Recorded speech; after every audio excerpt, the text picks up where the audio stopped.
Hola gente, ¿cómo están? Voy a hablarles acerca del Mutus Liber, libro alquímico del año 1677. Es una de las obras alquímicas más importantes de la historia y las interpretaciones acerca de qué significa este libro varía muchísimo entre distintos autores. Yo voy a compartirles hoy una posible forma de descifrarlo. Les voy a mostrar las ilustraciones de este libro, también las pocas partes escritas que tiene y algunas posibles interpretaciones para que veamos qué significa este libro. Acerca del título de este libro, que es Mutus Liber, esto se traduce como libro mudo, lo cual se debe a que la grandísima mayoría del libro son ilustraciones. No hay un texto escrito en el libro, solamente hay algunas poquísimas inscripciones en 2 o 3 de sus láminas. Como la gran mayoría de los textos de alquimia de aquella época, estas pocas partes escritas están escritas en latín. Obviamente que vamos a ver qué es lo que dicen estas partes, las vamos a traducir e interpretar. Pero está clarísimo que el foco de todo este libro no está tanto en las partes escritas, sino más bien en sus imágenes, en lo que pueden representar y en lo que pueden significar. Generalmente los textos de alquimia suelen ser bastante enigmáticos, contienen generalmente alegorías, metáforas, símbolos, que suelen ser complejos de descifrar, y la verdad es que este libro no solamente que no es la excepción, sino que podríamos decir que es un ejemplo clarísimo de todo esto. Más aún teniendo en cuenta que es un libro totalmente lleno de símbolos y sin texto alguno que diga la interpretación de estos símbolos. El libro consta de 15 ilustraciones y lo que parece mostrar y explicar es cómo generar el oro alquímico. Cómo lograr el opus magnum, el objetivo principal y central de la alquimia.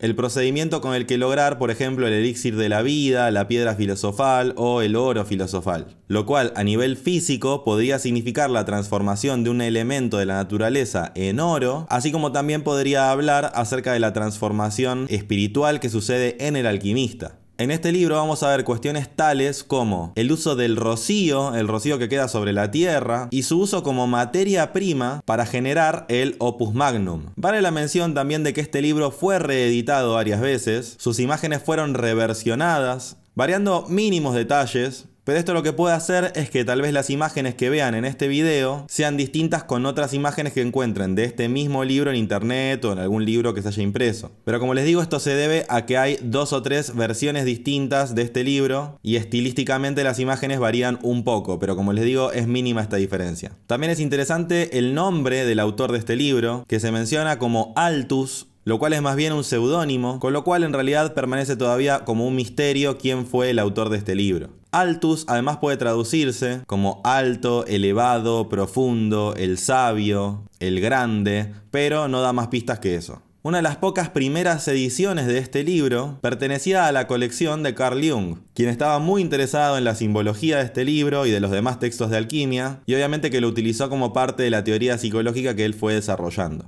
Una última aclaración antes de empezar con el análisis específico de cada una de las imágenes de este libro es que tengan en cuenta la complejidad de estas imágenes y obviamente vale el disclaimer de que lo que yo les comparto acá es simplemente una posibilidad de interpretación, no pretendo que sea una interpretación definitiva, sino que lo que pretendo es compartirles lo que hasta ahora entiendo haber descifrado, no solamente por mí mismo, sino también por haber escuchado y haber investigado lo que otras personas también interpretaron de este libro y obviamente sumando los elementos que yo considero por mi propia cuenta. Pero mi sugerencia simplemente es que no descarten que pueda haber muchos otros significados para estas imágenes y que seguramente son significados que yo desconozco totalmente. Pero bueno, sin más introducción y aclaraciones, vamos a adentrarnos en el análisis de este libro.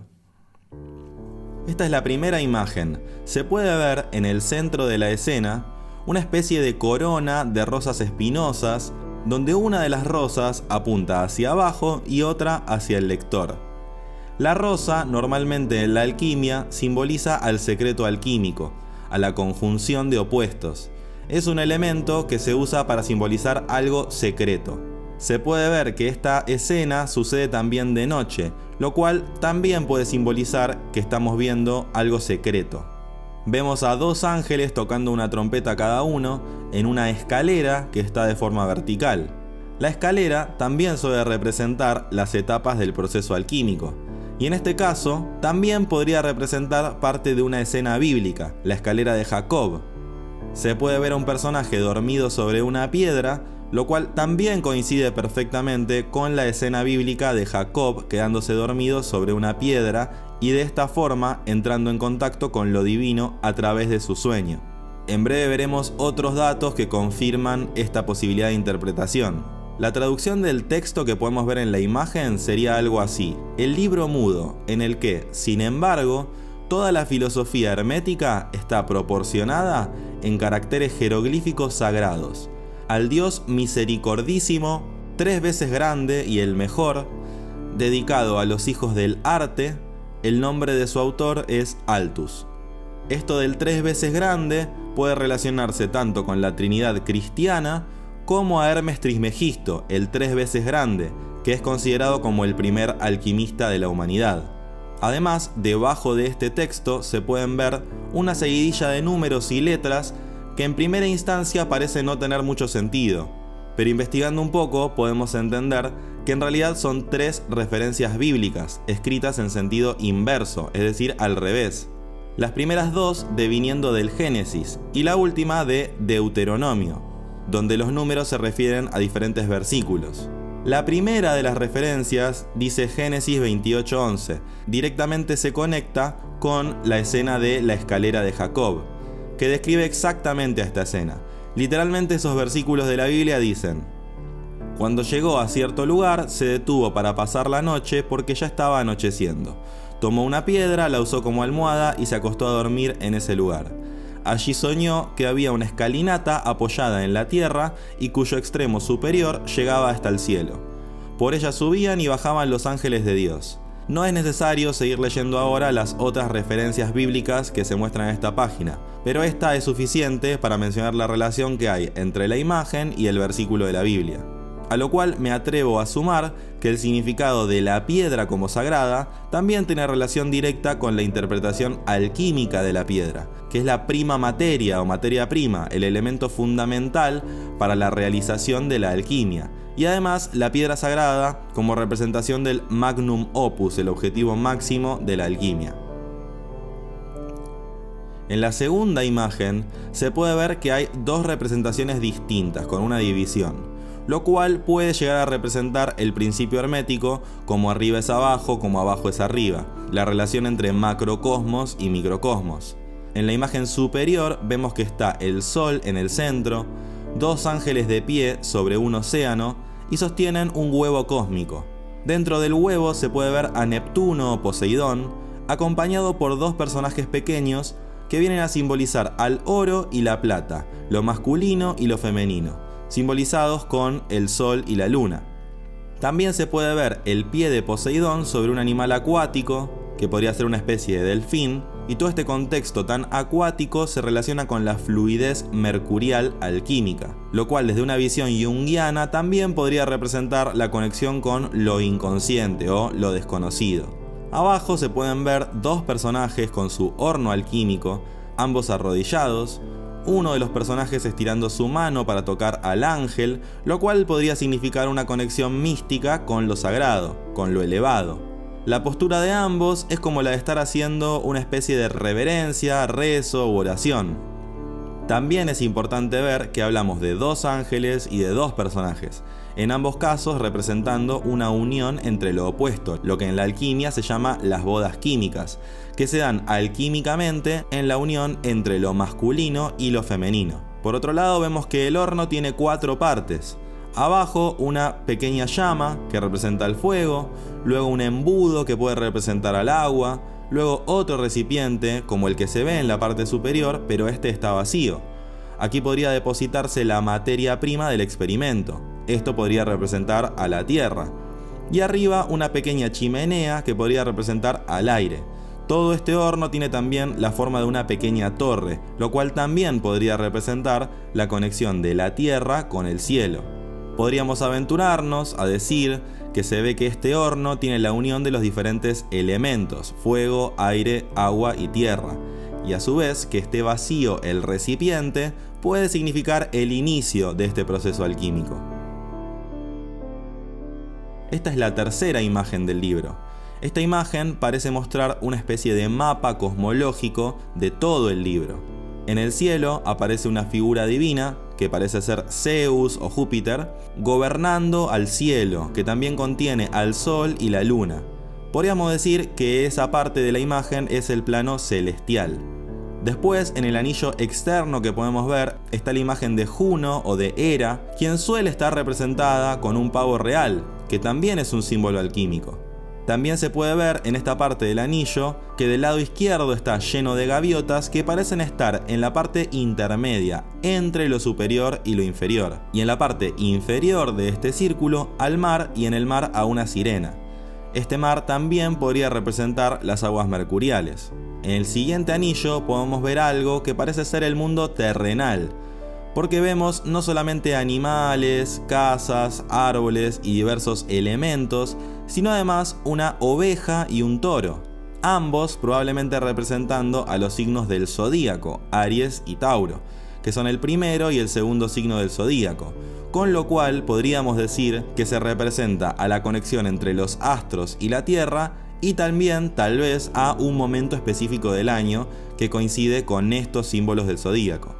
En la parte superior se ve a una mujer con flores en sus manos y también a su lado, lo cual podría significar la unión con la naturaleza y el uso de la naturaleza para la creación de algo humano. También se puede ver un tridente neptuniano en la parte inferior de este anillo, y a los dos personajes de la parte inferior queriendo conectarse con el anillo más externo, tanto con la caña de pescar por un lado, como con su mano por el otro lado, lo cual podría representar un intento de unión por parte de estos personajes con un anillo más sutil o etérico en el que están. En el centro de todo esto se puede ver a otra escena muy acuática, donde hay una mujer que intenta pescar mientras el hombre rema. Y en la parte inferior de este círculo nuevamente podemos ver la imagen de Poseidón o Neptuno cómodamente en su entorno natural, que es el agua. La unión de la caña de pescar y Neptuno también podría simbolizar la unión entre planos más sutiles y otros más densos. Todo el proceso alquímico suele estar representado entre las transformaciones que se dan entre los elementos, pasando de ser un material denso a uno más sutil, como transmutarse de sólido a líquido, de líquido a gaseoso, de gaseoso nuevamente a líquido y nuevamente a sólido. Todo esto conectado por los diferentes procesos de transmutación alquímica. La siguiente imagen, que es la cuarta imagen, podemos ver que tiene en su parte superior al Sol y la Luna, y en el centro rayos que parecen ser rayos divinos que no provienen ni del Sol ni de la Luna, sino que podemos suponer que se conectan con lo sagrado, con lo superior, lo que también podríamos suponer que representa una conexión recíproca entre lo celestial y lo terrenal, y de lo terrenal a lo celestial, a partir de que se ve una diferencia en la textura de estos rayos, y además que algunos de estos rayos coinciden con cruces de iglesias que están en la Tierra. Por debajo nuevamente aparecen Aries y Tauro, lo cual también marca de alguna forma el inicio temporal del año astrológico y la conexión del microcosmos con el macrocosmos. Esto podría además significar un momento específico del año en relación a estos signos, como mencionábamos en la placa anterior. Se pueden ver además 5 telas extendidas que podemos suponer que están puestas sobre el pasto para recoger el rocío, que podemos ver luego que es extraído por el hombre y la mujer, alquimistas, que estrujan esta tela y hacen caer el agua en un recipiente. Podemos aventurarnos a interpretar que se ve a este rocío generado por la influencia de la naturaleza y también por las influencias divinas, por los rayos estelares. Este líquido viene a representar la materia prima con la que realizar el proceso alquímico. Y además, como veremos que sigue siendo así, continúa siendo realizada a partir de la unión entre los opuestos. Ahora podemos ver la quinta imagen. Ahora nuevamente podemos ver la situación de laboratorio. Podemos suponer que la pareja de alquimistas están primero vertiendo el rocío que previamente habían recolectado en un recipiente que está dentro del horno alquímico. Luego se ve que lo someten a un fuego bastante fuerte y realizan un proceso que podemos decir que es el de destilación. Hierven este líquido, que se transforma en gaseoso, y nuevamente en un líquido que cae en el otro recipiente a través de un alambique. En la escena que sigue abajo podemos ver que el fuego ya no está encendido, se tiene por un lado el líquido obtenido de la destilación y por otro lado se recoge del recipiente que está en el horno con una cuchara los restos que quedaron ahí dentro y se los ubica en un recipiente más pequeño. Este recipiente parece tener unas pequeñas nubes, que también se podría decir que son las sales alquímicas, si seguimos la idea de los procesos alquímicos descritos en otros libros de alquimia. En el siguiente momento se puede ver a la mujer ofreciendo este jarro con las nubes o sales a Saturno o Cronos, que podemos detectar que se trata de él porque lleva con él a un niño. Como es sabido en la mitología griega, Cronos es la deidad que se come a sus hijos. Además es un Saturno lunar, ya que lleva una luna en su pecho. En la parte inferior vemos al alquimista vertiendo el destilado del rocío en un horno más complejo, que tiene 2 partes de un lado y 2 partes del otro, puestas de forma tal que parecen estar en baño María. Además, en el centro un fuego muy intenso y debajo el número 40. Pareciera ser un proceso para que se mantenga en circulación este líquido destilado durante cierto tiempo. El número 40 justamente suele tener un significado simbólico, místico, que representa un periodo de tiempo, un periodo de transformación, como puede ser por ejemplo el periodo que va desde la concepción hasta el nacimiento, es decir, pasando por todo el embarazo. Este simbolismo está en numerosos textos religiosos y alquímicos. Se habla de los 40 días de Jesús en el desierto, 40 días en los que sobrevive el arca de Noé, etc. Se suele decir que el mes alquímico tiene 40 días, lo cual puede significar o no que estos sean literalmente 40 días. Lo que sí podemos estar seguros es que está refiriéndose a un periodo de tiempo que simboliza una transformación. Ahora podemos ver la sexta imagen. Podemos ver que siguen los procesos alquímicos de laboratorio. En principio podríamos decir que los alquimistas recuperan el líquido obtenido del proceso después de los 40 días. Ahora parece que lo están ubicando nuevamente en otro alambique para continuar la destilación. En la siguiente etapa se ve que aparece una flor en el recipiente que está siendo destilado. Es probable que esta flor represente un cambio, una transformación en el líquido. Por ejemplo, que haya cambiado de color o que haya variado algo en sus características principales, ya que cuando es recogido nuevamente, tanto en su destilación y en sus sales, se ve a la flor en el recipiente.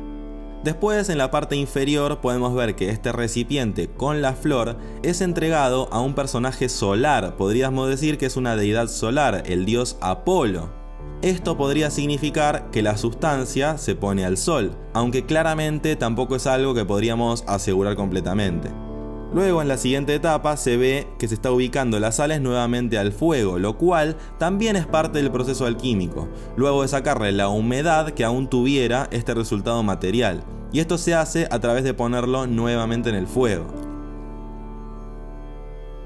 Ahora podemos ver la séptima imagen. Todo este proceso que veíamos en la imagen anterior sigue en esta imagen, donde se ve que se está vertiendo el líquido en una plancha por el hombre, mientras la mujer con otro elemento va como aplastando o triturando el material, reduciendo las sales a polvo. Podríamos decir que en esta instancia se realiza una combinación de las sales con el líquido previamente destilado.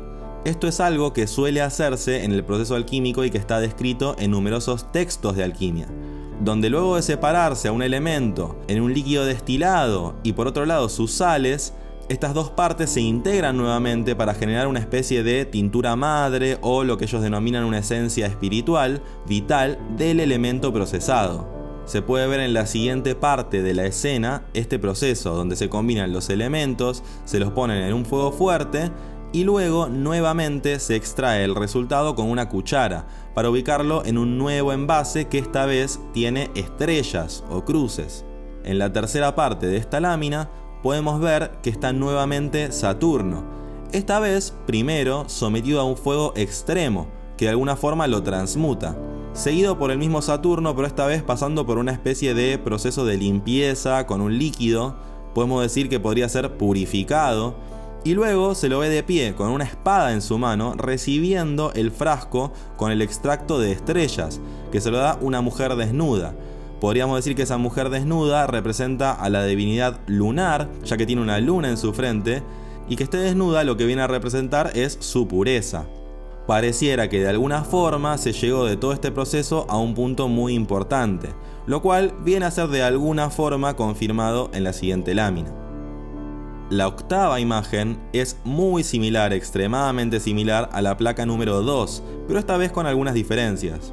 Se ve a los dos ángeles sosteniendo el huevo cósmico, el recipiente alquímico. Esta vez los ángeles están volando en vez de estar parados sobre la tierra. En el recipiente alquímico esta vez no está Poseidón, sino Mercurio o Hermes, que es el mensajero de los dioses, el personaje central del proceso alquímico, representado con un pie sobre el sol y otro sobre la luna, pero también se puede ver a sus pies apoyados sobre tierra. También vemos en su cabeza que hay alas y que lleva en su mano un caduceo con 10 serpientes. También en el aire podemos ver que hay 10 pájaros alrededor de ellos. Abajo se puede ver a la pareja de alquimistas. Esta vez la mano de la mujer alquimista no toca los pies del ángel, lo cual podríamos interpretarlo como que el ángel está más lejos, que de alguna forma se llegó a un proceso un poco más refinado. El escenario se ve parecido, esta vez se ven unas ventanas detrás de ellos y 2 columnas a sus costados, que antes no estaban, que podrían significar la conexión entre el mundo terrenal y el mundo celestial que se muestra sobre ellos. No se ve que haya un fuego encendido en este horno. La siguiente imagen es la novena imagen. También vemos una imagen similar, pero esta vez similar a la cuarta imagen, también con algunas diferencias.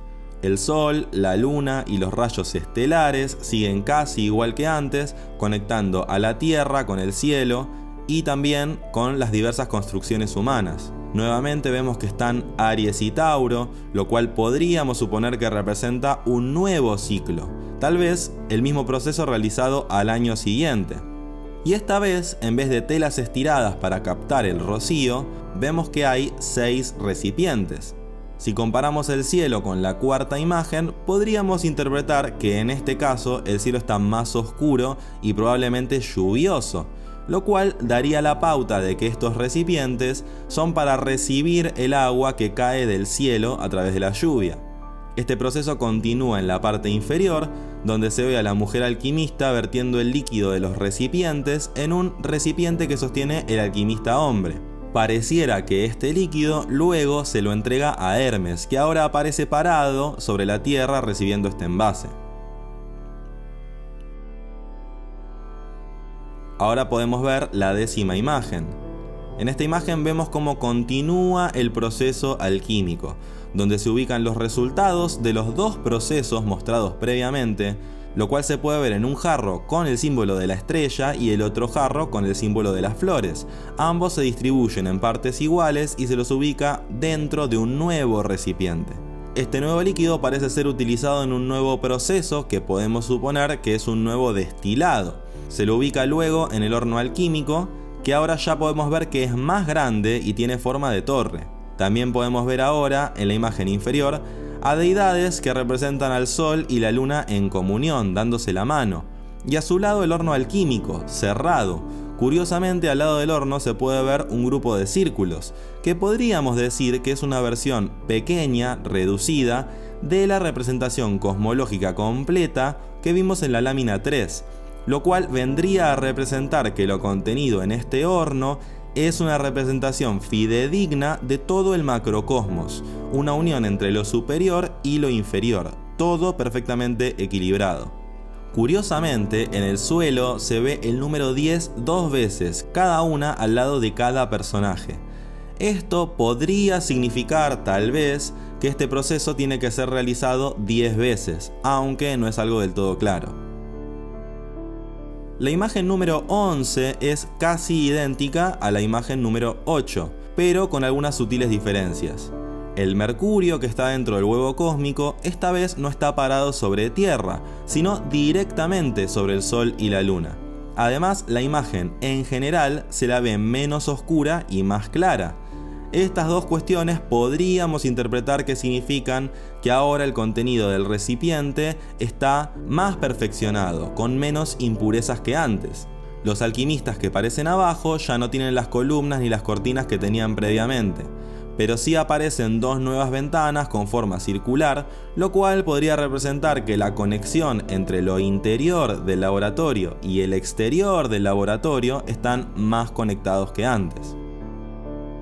La imagen número 12 podemos ver que también es prácticamente idéntica a la imagen número 9, pero con ínfimas diferencias. Lo que más claramente podemos decir de este proceso, donde nuevamente se recolecta el líquido proveniente del cielo, nuevamente estando Aries y Tauro en la escena, podría significar que se repite exactamente el mismo proceso que antes, deviniendo en un líquido que nuevamente se le brinda a Hermes Mercurio. La imagen número 13 también podemos ver que es una imagen prácticamente igual a la número 10, también con sutiles diferencias. Ahora la esencia que se puede ver no tiene el dibujo de una flor, sino que se ve que es una esencia solar, porque tiene un sol dibujado. Ambas esencias pasan por el mismo proceso que vimos antes en la imagen número 10, pero esta vez el resultado final es sutilmente diferente. En la imagen inferior podemos ver que nuevamente está el círculo cosmológico al lado del horno, pero esta vez este círculo está bastante más grande, lo cual podríamos suponer que significa que el resultado alquímico en esta oportunidad está aún más conectado con el macrocosmos, ya que este se lo ve más cerca que antes, más grande que antes. Por otro lado, esta vez ya no está el número 10 en el suelo, sino que podemos ver al lado de cada personaje una progresión de números que dice 100, 1000, 10.000, etc. Esto podríamos suponer que significa que este proceso alquímico de transmutación hay que seguir haciéndolo infinitamente y cada vez el resultado será más y más purificado. La imagen número 14, después de haber visto todo lo que vimos antes, podemos ver que es bastante más desconcertante. Por un lado tiene en la parte superior 3 hornos que están cerrados herméticamente. En la siguiente etapa podemos ver que hay 3 alquimistas trabajando, el del medio parece ser un niño, cada uno tiene diversos números a sus lados, es difícil saber qué pueden significar, están seguidos por una nueva sección donde parece seguir realizándose una transmutación en 2 hornos distintos, en el centro una balanza que parece marcar que tiene que ser realizado equilibradamente este proceso en las 2 partes, pero a su vez es difícil discernir qué pueden significar los símbolos, los números, que tal vez pueden representar diferentes elementos o distintas cantidades, pero no lo sabemos. Y en la última parte aparecen 2 alquimistas nuevamente, estos señalando hacia arriba con una mano, con un dedo de su mano, y con la otra mano tocándose la boca que permanece cerrada. En el centro de esta sección se puede ver al huevo cósmico o recipiente con el símbolo que representa al mercurio alquímico. Acá también puede verse una frase en latín. Esta frase en latín dice: ora, lege, lege, lege, relege, labora et invenies, cuya traducción sería algo así como: reza, lee, lee, lee, relee, trabaja y descubre. Esta frase parece describir la forma en la que podríamos acceder al entendimiento de este libro, aunque la verdad es que tampoco ofrece demasiadas pistas ni muchos esclarecimientos. La imagen número 15 es la última imagen de este libro. Parece mostrar el resultado final de todo este proceso alquímico. Nos conecta directamente con la simbología de la primera de las imágenes, pero con numerosas transformaciones. Ahora aparece una figura que podríamos decir que su imagen es la de Zeus, un Zeus siendo coronado por los 2 ángeles, un Zeus que flota en el aire sosteniendo una cuerda, y las 2 personas que están en el suelo sostienen la cuerda de cada uno de los lados. Se puede ver que de la boca de cada uno de ellos surge una inscripción que parecería ser algo que le están diciendo a Zeus. Esto que le están diciendo está escrito en latín y dice oculatus avis, lo cual puede traducirse como provisto de ojos te irás o con ojos te irás, lo cual podríamos suponer que está diciendo que ahora el personaje puede partir y que ahora está viendo algo que tal vez antes no veía. También se puede ver a la escalera de Jacob, pero ahora de forma horizontal en vez de estar en forma vertical, lo cual podríamos suponer que significa que ahora no es necesario utilizar esta escalera. Y debajo de ello se puede ver a una persona moribunda y detrás o debajo de él una especie de animal que parece haberlo matado. Y por sobre esta persona vemos que están el sol y la luna representados. Si quisiéramos ver una correlación con la primera imagen, podríamos decir que este personaje es el mismo Jacob, pero no podemos asegurarlo. La muerte de este personaje podría significar una transmutación, una transformación del personaje inicial, transmutado a través de una especie de boda cósmica entre los alquimistas, y la aparición del dios Zeus volando en el aire sin la necesidad de utilizar la escalera. Y así, con esta imagen misteriosa, es que concluye este maravilloso libro. Pero entonces, ¿qué significa todo esto? La verdad es que es muy difícil saberlo.